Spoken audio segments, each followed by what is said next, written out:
Welcome to the Stronger Women podcast. I'm Casey, and today we have a special guest, Heather Jones. Hello. She is my new friend. We just met today, actually, so this is going to be real. This is going to be authentic, and I'm excited. She's here today to discuss praying the Psalms as personal prayer. So first, Heather, can you tell us just a little bit about yourself? Yeah. So my husband and I had the great joy of getting to go to Bear Valley Bible Institute, where they teach just straight Bible, 2 years, every day, solid Bible. And so you literally go through the Bible verse by verse for a solid 2 years. So Awesome. It's pretty amazing experience. And so we're just trying to do our best to help other women and men take their Bible study to the next level. And this is one small glimpse into how to do that. And I'm excited to get to share it with everyone else, because not everybody gets that opportunity to go to school and be immersed in the Word for 2 solid years. So I just want to help share a little bit of that today. Awesome. Yeah. That is so awesome. Well, can you tell us, how did you first learn about adapting the Psalms for personal prayer? So we were actually in our wisdom literature class, and in that class, he gave us this super fun task it was really intimidating at the time, actually. And we had to take journals, and we had to go through and with our family write the Psalms into prayers. Turn the psalm into a prayer. And he showed it to us first, and then we had to do it for the entire semester, quarter, however long our classes were. I don't even remember anymore, but for that entire wisdom literature class, that was something we had to do. And by the end of it, what started as an intimidation and kind of like one more thing we have to do kind of moment, it actually turned into being super rewarding, and our prayer life got so much better, and we felt so much closer to God through learning to adapt our prayers to the realness of the psalmist prayers and the things they said. That's awesome. Yeah. I've kept a prayer journal, and I've read a book about prayer, and I, not till kind of recently, the last few years, really realized what a privilege prayer can be. It is. And it has power. Yeah. And we see that in the book of James. The prayer of a righteous person is powerful and effective. Yeah. And I don't think we always realize that we have so much power that God gives us with prayer. And the amazingness that we even get the opportunity to go to God in prayer. Yeah. And our words don't have to be perfect, and we don't have to be well scripted or anything like that. It's just the amazing privilege to get to go and have that communication with God and know that He's hearing us and it doesn't go on deaf ears is awesome. Yeah, that is really cool. I have never personally adapted psalm into prayer, so I'm really excited to learn more about how you do that, what that looks like. So what suggestions do you have for someone like me who might want to get started on just trying this out? Okay, so the easiest thing to do is to find the Psalms that are prayer related. They'll even sometimes be titled as a prayer, and depending on what version you're using, it'll say a prayer. And even like Psalm 143 starts out in verse 1, "Hear my prayer, O Lord." So that's a cue, is look for keywords of "hear my prayer," key phrases like that. And that's like your ding, ding, there's a prayer. Let's run with it and see how we can turn it into our own. And it's just, that's probably the easiest way to go about it. And then I could also provide to you a list of different types of prayers as well, or different types of psalms. And because the book of Psalms are like split up into sections, and that's one way to look at it. I'll have to go back through that and send that to you, and that can be a great resource to add for women who are like, I'm in mourning, or so there's like a whole lament section of psalms. Psalms.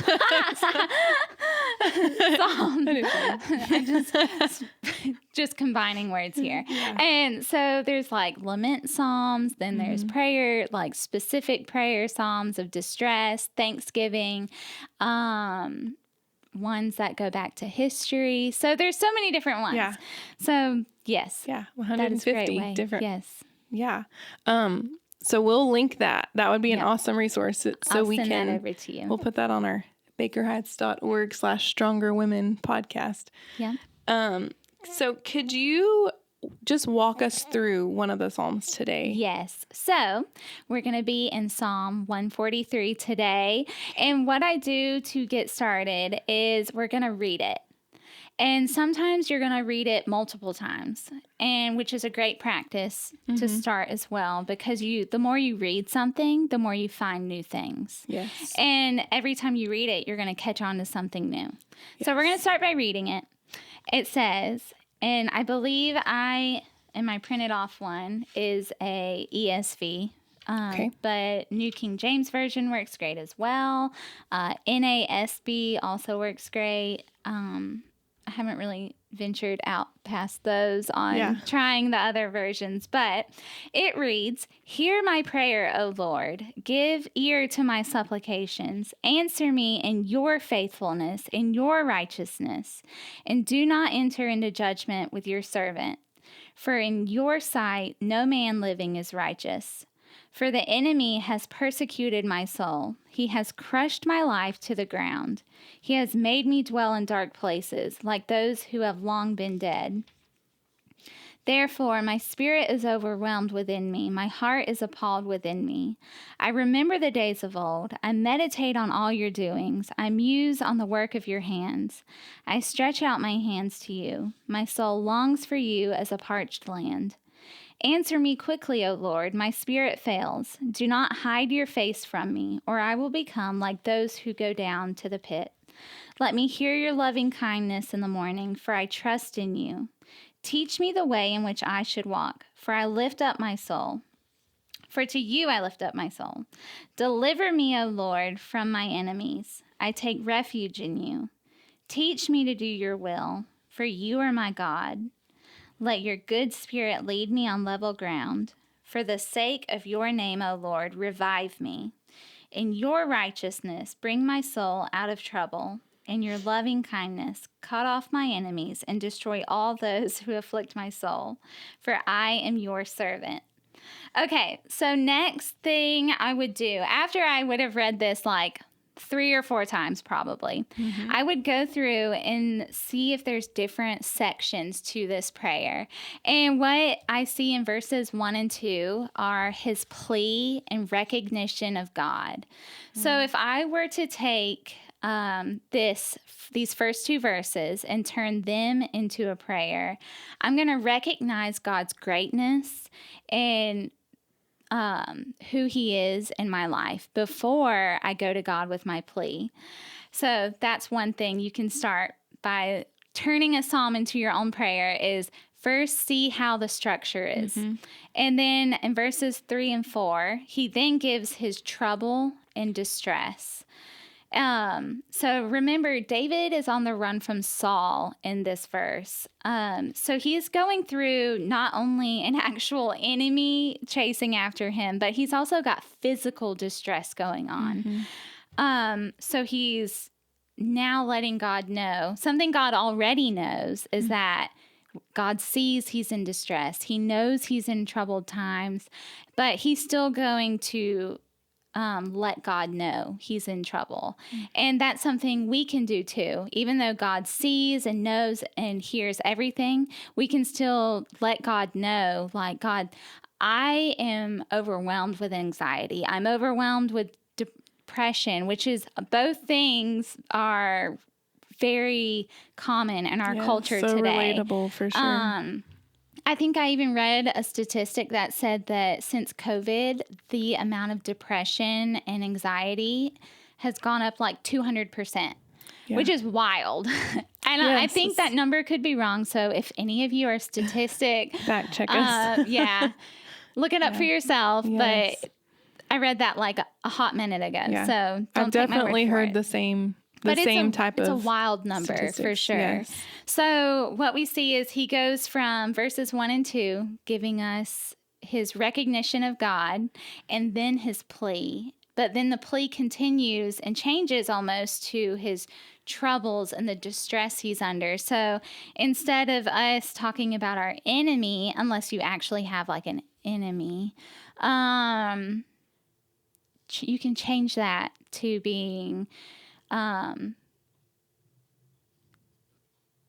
my anxiety is persecuting me. So what you're going to do is you're going to take the prayer and you're going to reword it to your own situation in your life. And you can still use some of the words he uses to help it still fit.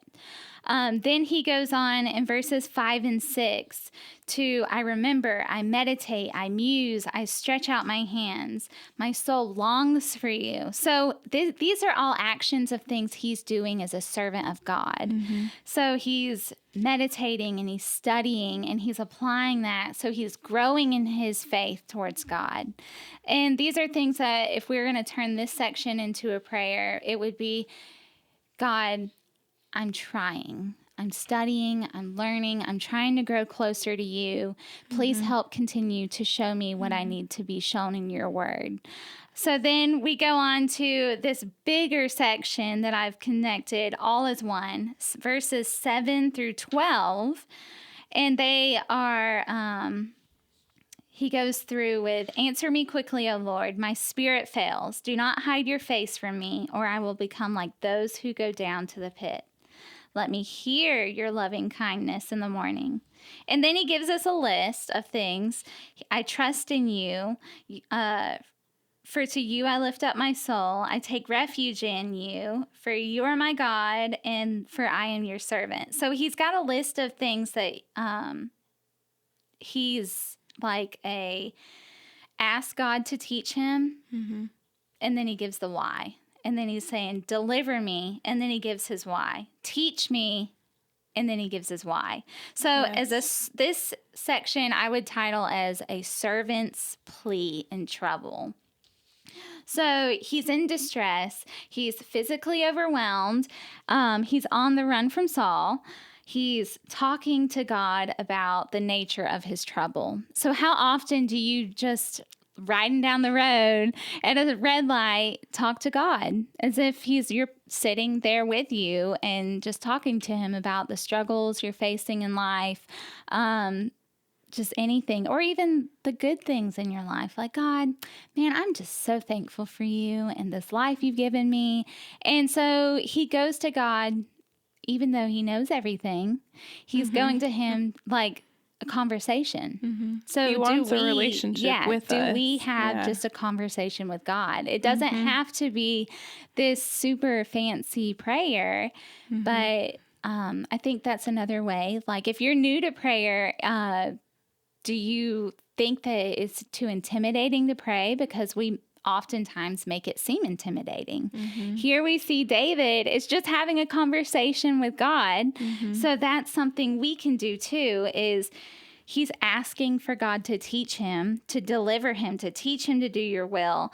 Do we ask those same things? So we could turn this section into, while yes, David is asking him to answer him quickly, we don't know when God's going to answer or how he's going to answer. So we can change that to, God, I know you're hearing it right now, but I'm asking you to please show me some way. Help me to see what I need to see. Or if that door is closed, close it.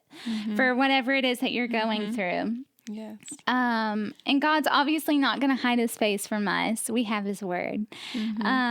Sometimes when I read that, I underlined it because I think sometimes in lots of people's life, they think, where are you, God? Like, are you here? Are you listening? Don't hide from me. That's just kind of what I thought of. It, thousands of years ago, David had the same types of feelings that we have today, and we can it's learn amazing from to that. relate. Yes. Like we can relate to so much from people from the past. And I think God gave us these things for reasons. And he did that I love it. in here too. He said, I remember the days of old. I meditate on all that you've done. And now here we are looking at David, how he was one of the men of old. And that's just a really special thing to look through scripture and see what all God's done, like to remind myself, God can do anything. He made all these promises. He fulfilled them.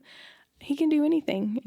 And it's all about us trusting all of those promises have been fulfilled and will be fulfilled also. So that's where we see from our section of what he's doing as a servant of God. He's remembering, he's meditating, he's musing, and he's studying, he's stretching out his hands to God, and his soul is longing for God. We see that's his application gets showing us the result down here in verse 10, where he said, let your good spirit lead me on level ground. And so if we are doing what a servant of God should be doing or need to be doing, of all of those things that David says he's doing, then we're going to be led on level ground. So that's why in this section, a servant's plea in trouble, he's making sure he's asking God to teach me, to deliver me, to teach me in the way I should walk. Teach me your will, to do your will. And then he's giving us his why of, because I trust in you. Because I'm lifting up my soul to you, I take refuge in you, and you're my God. So he gives us this list, and then he ends it with, I'm your servant. So do we go to God with a servant heart and asking him to please show us these things, teach me, help bring someone in my life that's going to teach me how to be a better servant for you? So these are all things that we should be should be. Yeah. yeah. But David's example through this is a great way for us to really make our prayers be so much deeper in the sense of wanting to know God on a deeper level by taking it in more of a communication form, by letting him see our struggles come out, which also ends up becoming more like we're confessing our struggles with God, and then asking God to continue to teach and lead us and show us so that God can be our actual core of our lives. Yes. That part reminds me of, is it in James where he says, you need to ask for wisdom. Ask for wisdom, and James he's going to give it to you. Yeah. And I do that a lot because I'm like, I don't know what to do. I just wish I could call you and ask you, should I do this or this? That reminded me of that section for sure. And asking for wisdom. Yes. So I'm going to go through, now that we've got our sections, and this doesn't have to be this hard, I promise. I'm just showing you how I do it.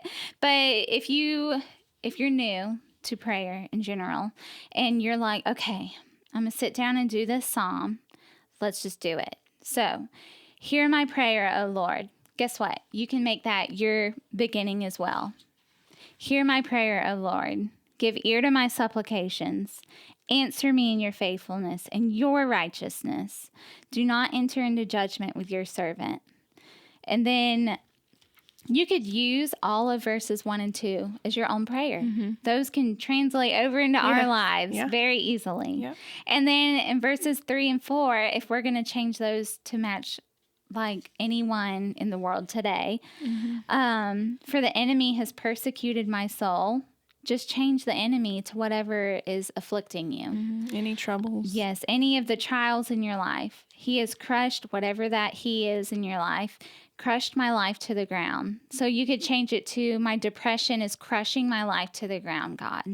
I feel like I'm dwelling in dark places, like those who have long been dead. Because oftentimes we see people with depression will say that that's how they feel. So this could be your prayer if you're somebody who's struggling with that. Therefore, my spirit is overwhelmed within me. My heart is appalled within me. You can use those same two lines for your own prayer as well. And then he says, I remember the days of old. I meditate on your doings. I muse on the works of your hands. I stretch out my hands to you. My soul longs for you as a parched land. So we can change those lines to, God, I'm trying. I'm trying to seek your word. I'm trying to grow closer to you, to learn more of what I need to be doing as your servant. And I'm stretching out my hands to you, God. My soul is longing for you as a parched land. Then we go into our next section. Answer me quickly, O Lord. My spirit fails. Do not hide your face from me. You could even use those in your own prayer. You just got to remember, you don't know how he's going to answer that. So be on the lookout. You never know what's going to be a God thing in your life when you do pray this prayer. And then let me hear your loving kindness in the morning, for I trust in you. You could honestly pray this entire prayer yourself. Yeah. Because it's just so, this could span across all the centuries of prayers. So you could take all of these words he's given and just turn them into yours. You don't even have to change them, because we still want to be taught in which way we should walk. We still should be lifting up our souls to him. Pray for God to deliver you from whatever your enemy is in your life, whatever is afflicting you, whatever trial you're facing. But then skip on down to verse 12. After you've gone through and made those verses your own, then in verse 12, in your loving kindness, cut off my enemies and destroy all those who afflict my soul. So A little violent. that is a little violent, and God does say that we're to love our enemies. Yes. That's why we are in the sense of mental health enemies. We do want God to cut those off. And that's where it's, God, I'm pouring out my anxieties to you. I know you are far greater than any physician in this world could ever be. And we're trying our best to look to you. And I know the more I grow closer to you, the better I'll be. Yes. So that is how we, in our distresses, can take a trial that David had in his prayer and turn it into our own. And I hope that was helpful. That was super helpful. It was probably a lot. No, I'm really excited to myself get to try this. And sometimes when I'm just exhausted and I put the kids to bed and I'm like, I need to talk to God. I'm like, I don't know. I don't have the words. But when you do this kind of thing, when you have a template. It is like a template. I can really see how that would be so helpful in my life. So that is really awesome. I'm so glad you're here today to teach us about this. The last question, we ask this to all of our guests. So we are the Stronger Women podcast, and we hope to encourage women to live a life that's reflected in Psalm 118:14. And I'm going to read that verse for us. The Lord is my strength and my song. He has become my salvation. So our real strength comes from the Lord, not ourselves. But how do you find strength in God's word? And are there any specific passages you wanted to share with us today? So I find strength from relating to the people of God. And I often hear that people say that it's a cultural thing and times have changed. I'm like, no, they haven't. They face the same struggles, the same trials that we did, and you just got to find the relatability in Watch them. The Chosen. Yes, I love and it. you connect so much more with people. I mean, it's all, like you said earlier today at our Women's Day, you said it's, how did you word it? Like they take a lot of liberties because we don't know it's a lot of of details. speculation, Yes. but through their speculations, we see the character and the realness of who these people might have been. Yes. And so my favorite passages are Ephesians 1 and 2, because you really see how the Gentile people went from living a past life to now living in Christ, and all the spiritual blessings that are gained from a life in Christ. And I love it so much. It's my favorite. Well, everybody go home and read Ephesians 1 and 2, and we'll link that for you guys. Do you have anything else to share with us today? Did we cover everything? I think we did. I'm excited. And yes, prayer journaling is great. And this is one way to add to your prayer journaling. Yes. Well, fantastic. We really appreciate you for joining us today, Heather. And it was so good personally for me to meet you today.